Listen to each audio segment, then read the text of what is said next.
Dala ko na ang desisyon ng korte, Felix. Judgment is hereby rendered, declaring the marriage between petitioner Melissa Santiago Rastro and respondent Felix Rastro as null and void. Hindi ako nagpunta dito para manggulo. Gusto ko na makita ka. Si Eva. Daddy? Eva! No! Felix! Gawin niyo ang lahat, kahit imposible. Wala akong pakialam kung maubos ang millions ko. Manalo lang ng kaso si Felix. Makakaasa kayo, madam. Hindi ko alam kung paano ito sasabihin sa'yo. Pero hindi na kami kasal ng daddy mo. At hindi na kami pwede pang magsama ulit. I'm sorry, anak, ha? Sana maintindihan mo si Mami. Wala nang bisa ang kasal nila. Ano ko ba titigil? Why would I do that, Rico? Matutupad na sa wakas ang mga pangarap namin ni Melissa. Magiging asawa ko na siya. Mabubuo na ang pamilya na nasira ng Felix na yun.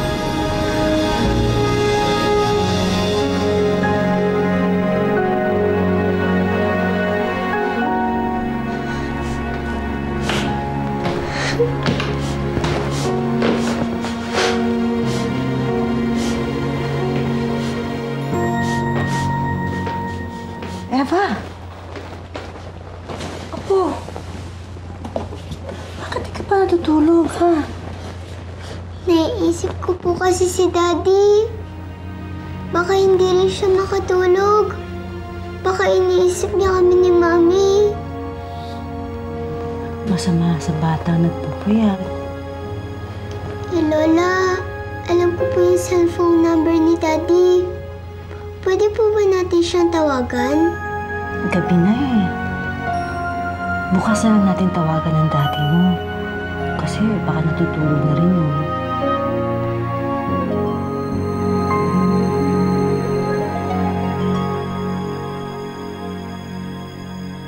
Eva, anak? Eva, magsisimba tayo. Nay? Ami? Nakita niyo ba si Eva? Baka naglalaro lang sa labas. Kanina ko pa siya hinahanap eh. Masama ang loob nung si Eva kagabi. Baka naman kung sana naman pumunta yung batang yun, ah. Huwag naman sana. Mabuti pa ho eh, hanapin na natin. Diyos ko, huwag naman sana magkatotoo yung kutob ko. Sige, tara.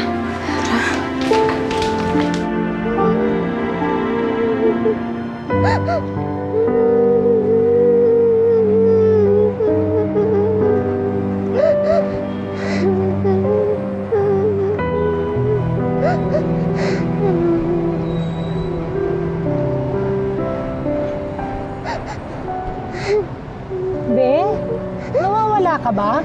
Hindi po. Eh, nasaan yung mga kasama mo? Wala po eh. Ano? Saan ka ba nakatira at may hati na kita? Ayaw ko po umuwi. Gusto ko po kasi makausap ang daddy ko.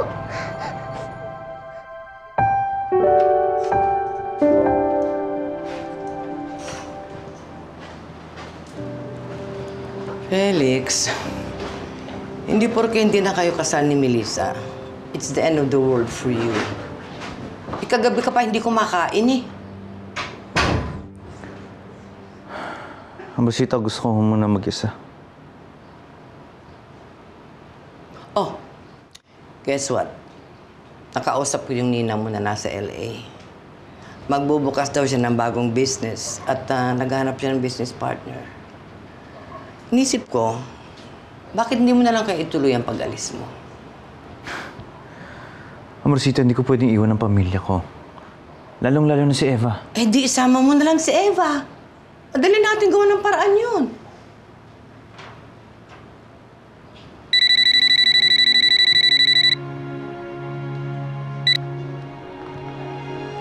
Hello? Hello? Magandang araw po. Kayo ba si Mr. Felix Rastro? Ako nga to. Sino to? Eh, kasama ko ngayon yung anak ninyong si Eva. Nandito kami ngayon sa harap ng simbahan. Ibinigay niya ho sa akin yung telephone number ninyo, kaya ko kayo natawagan. Pwede pa kausap sa kanya? Oo, sandali ho. O, dali. Dali mo yan, kausapin mo na. Hello, Daddy? Eva, anak. Nasaan ka? Pupuntahan kita, ha? Felix, ano nangyari kay Eva? Felix!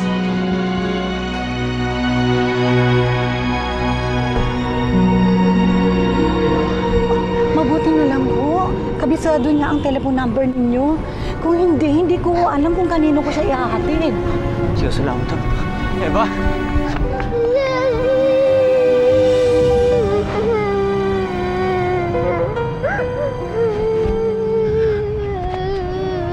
Ano bang iniisip mo? Bakit ka umalis ng bahay? Gusto po kasi kitang makita. Diba, hindi ka dapat umalis ng bahay na walang kasama. Baka hinahanap ka na ng mami mo. Ayaw na po sa inyo ni Mami. Ayoko na rin po sa kanya. Gusto ko po sa inyo, Daddy.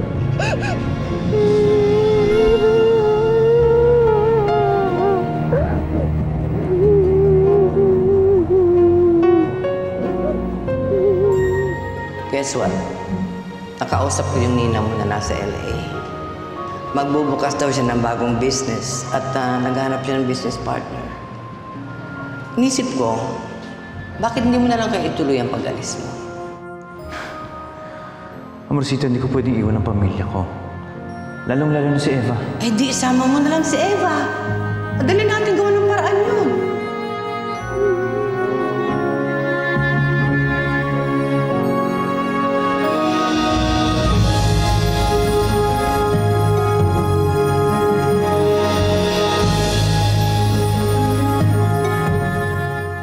Daddy, sama niyo na lang po ako sa inyo.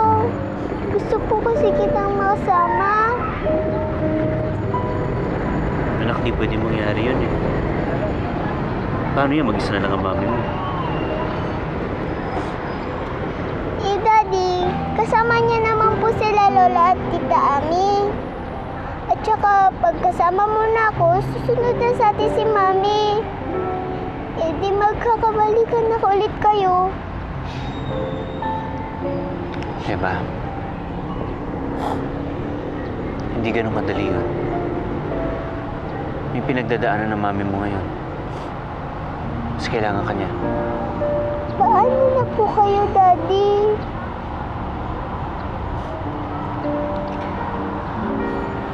Masaya naman ako kahit natatanaw lang kita eh. Basta dapat ikaw, nasa tabi ka lang ng mami mo. Huwag mo siyang pababayaan. Promise mo yun sa akin? Promise? Pag nalulungkot po kayo, silip lang kayo sa amin, ha? Huwag po kayo lalayo sa amin ni Mami. Alam mo, Eva, kahit di ko kayo kasama sa bahay, binabantayan kita. Kayo ng mami mo. Hindi ko kayo iiwan.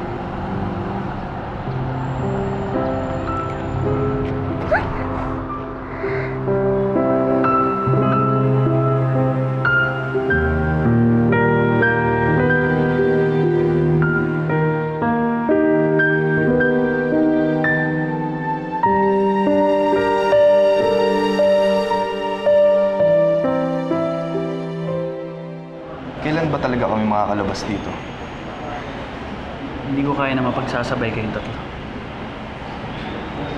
Pero sa'yo, may malaki akong plano. Plano?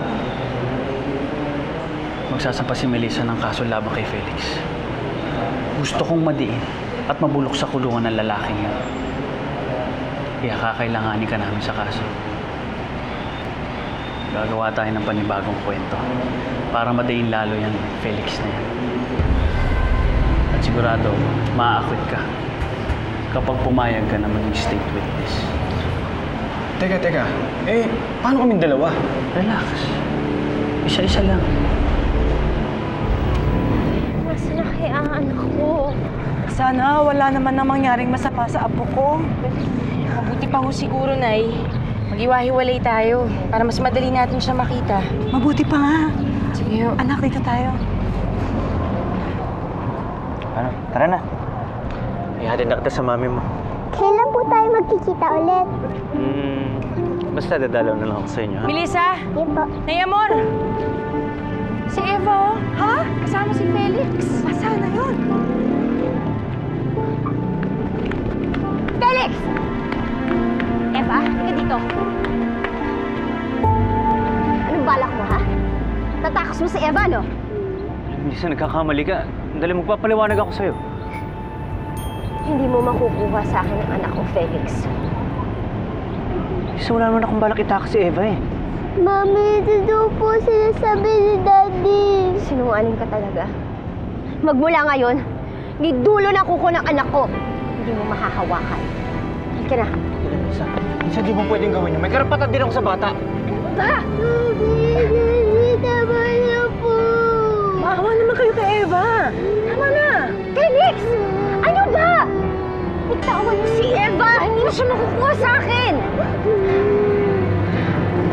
Sige na!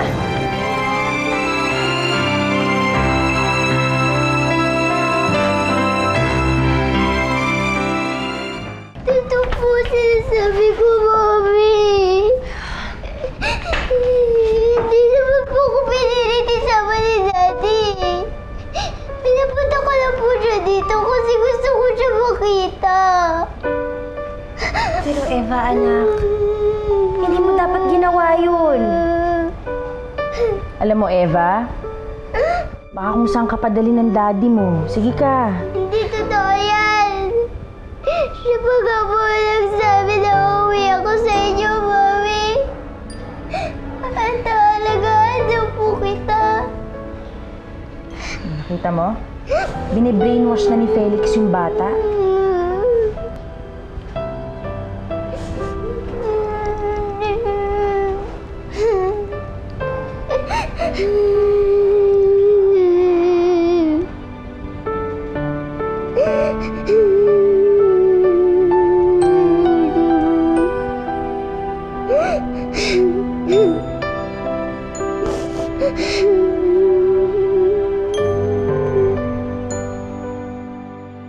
Ikaw na nga ng magandang loob ihatid si Eva. Ikaw pa na pagbintang kang kidnapper?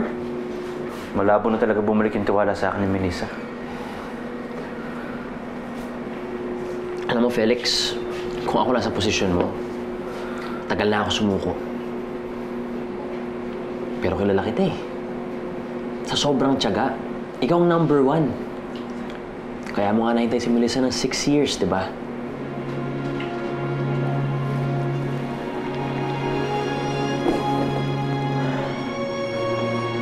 At wala akong plano sumuko kay Nick.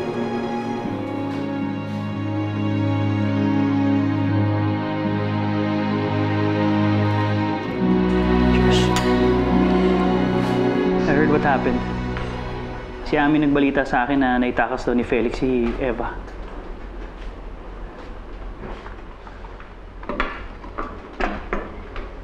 Sabi naman ni Eva, hindi naman daw siya itatakas ng daddy niya. Don't you get it? Kayang i-manipulate ni Felix si Eva para pagtakpan ang mga kalokohan niya. Pero naaawa pa rin ako kay Eva eh. Ang tagal niyang hinintay na magka-daddy. Tapos ngayon, palpak pa. Pero alam mo, pag nakikita ko sila magkasama ni Felix,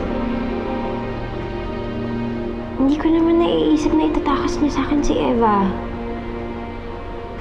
Pag nandiyan si Eva, tingin ko kay Felix, yung dati pa rin. Yung amang nagmamahal sa kanya. You wanna know why? Because Felix is good at what he does. Ang manloko ng tao. Ang magpretend na santo siya.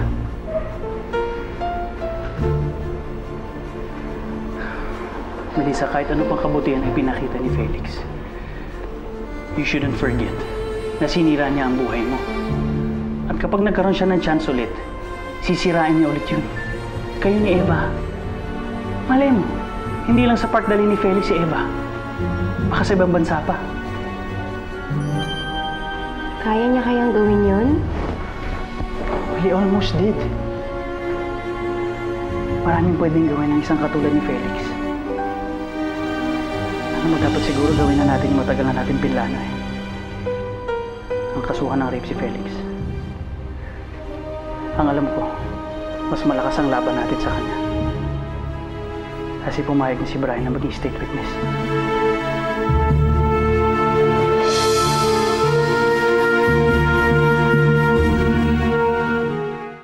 Ano? State witness na si Brian? Ibig ko sabihin ba, iuurong ko yung kaso ko sa kanya? Hindi naman sa ganun, Melissa. Dapat lang! Kasama pa rin siya sa mga dumukot sa akin, Roberto. Pero hindi naman siya ang nang-rape sa'yo eh. Nautusan lang siya ni Felix. Kaya mas madidiin natin si Felix kapag tumistigo si Brian laban sa kanya.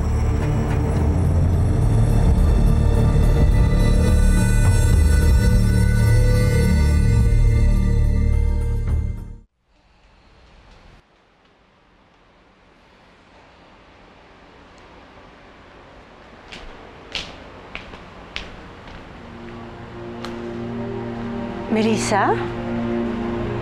Anak, hindi ka pa rin natutulog?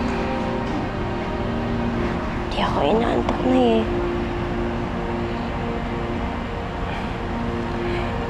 Iniisip mo na naman siguro si Felix, ano?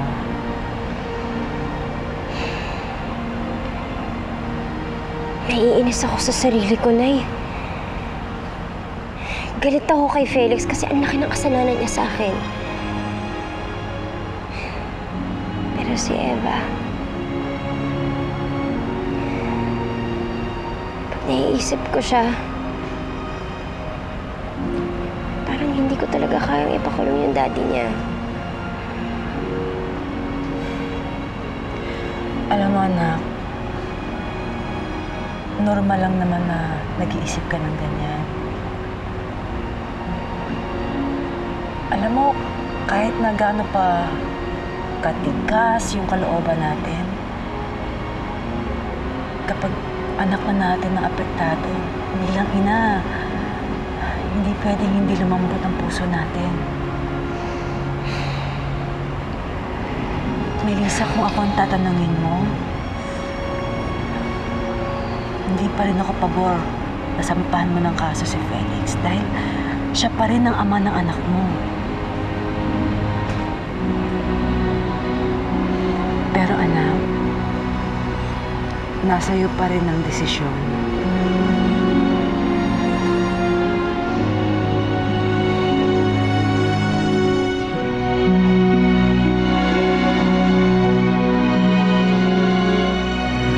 Matibay ang mga ebidensya natin para sampahan ng kaso si Felix, Melissa.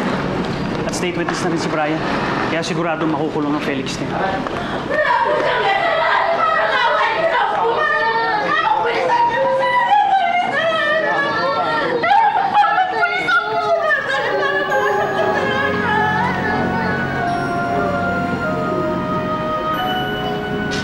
Hindi mo pwedeng gawin yun. May karapatan din ako sa bata. Bitawan mo si Eva! Hindi mo siya makukuha sa akin! Halika na! Melissa! Melissa! Melissa!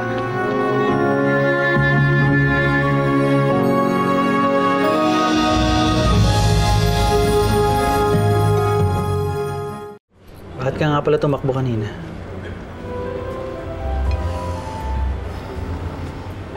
Sorry, Roberto, ha? Naalala ko lang kasi si Eva, eh.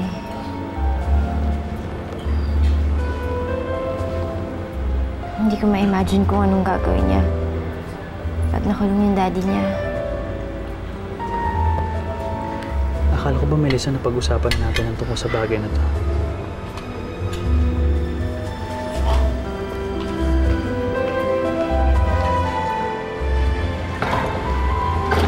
Ay, nako, Regina. Good evening. Alam mo, I'm so glad na pumayag si Felix na lumabas naman kami. Pagaling daw niya sa opisina, didiretso na siya rito. Oo, at ang maganda nun, hindi na niya naiisip pa si Melissa. Diba? Ang cute!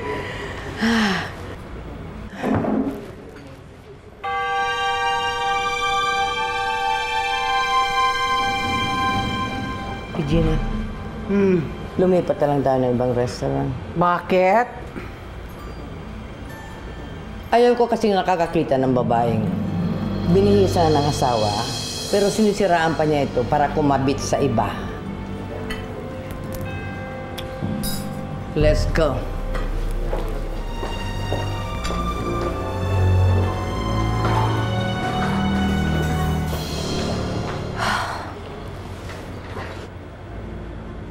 Did you hear that? Ikaw yung piniriningan ng matandang yun eh. Ikaw na nga yung biktima. Ikaw pang pinapalabas na masamang babae.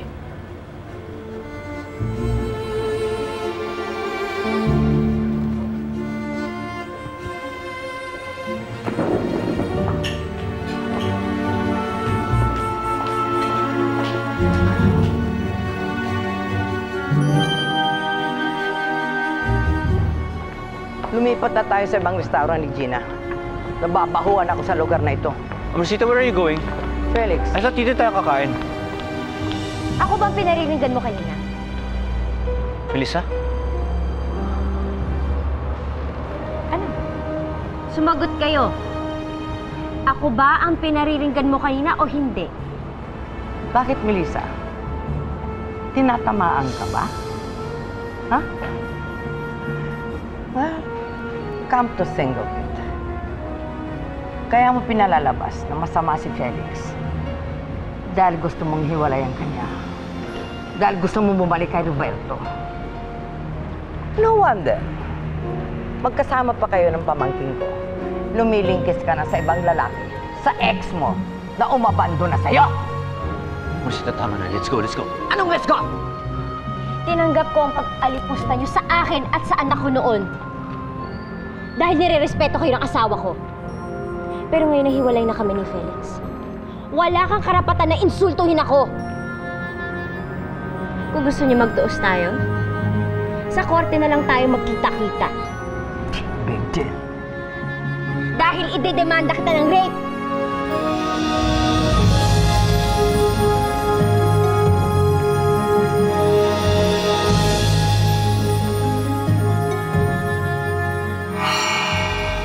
Naglabasan ng counter affidavit ang kampo nila Felix. Ang sabi ni Felix, inamin daw niya sa'yo ang tungkol sa rape. At napatawad mo daw siya bago kayo ikasal.